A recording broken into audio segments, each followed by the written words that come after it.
Kasus dugaan pemerasan yang dilakukan terduga pimpinan KPK Firly Bahuri terhadap mantan Menteri Pertanian Syahrul Yassin Limpo terus berlanjut.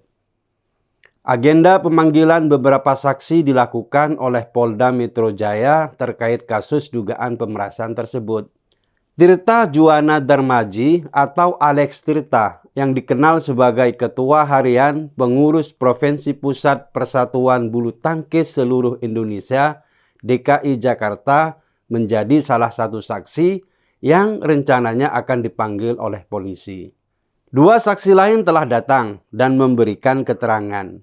Tapi Alex Tirta tak memenuhi panggilan penyidik Polda Metro Jaya untuk diperiksa terkait dengan kasus dugaan pemerasan oleh pimpinan KPK itu. Alex yang juga dikenal sebagai bos tempat hiburan malam Alexis itu mangkir dari panggilan polisi dengan alasan kesehatan. Dia mengajukan penjadwalan ulang pemanggilan pada tanggal 3 November 2023.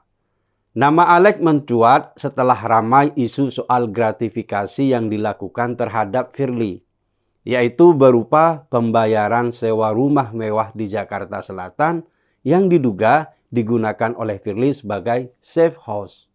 Polisi sudah mendatangi rumah itu dan melakukan penggeledahan untuk menemukan barang bukti.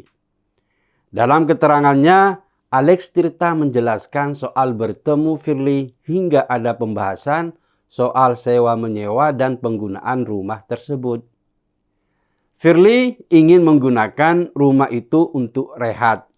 Alex juga setuju sewa rumah itu dilanjutkan oleh Firly. Dalam kesepakatan keduanya, Alex mengatakan menyewa rumah tersebut sebesar 650 juta per tahun. Menurutnya, Firly akan memberikan uang sewa tersebut ke Alex. Selanjutnya, Alex yang akan mengirimkan uang sewa dari Firly itu ke pemilik rumah tersebut. Menurut ICW, penyewaan rumah di Jalan Kertanegara yang digunakan Firly itu berpotensi menjadi gratifikasi, suap, hingga pemerasan.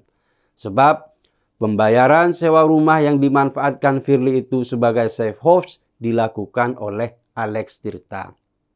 Alex memang membantah bahwa rumah itu sebagai bentuk gratifikasi. Tapi ICW tetap menduga ada indikasi gratifikasi.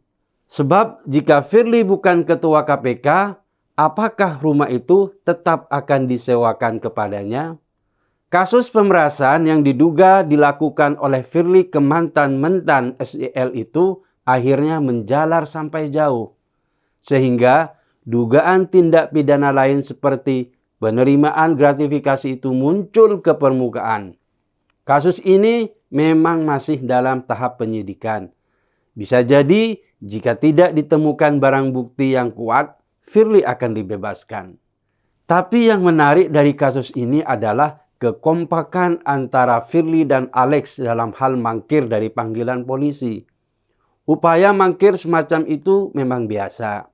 Apalagi jika didukung oleh argumen yang kuat.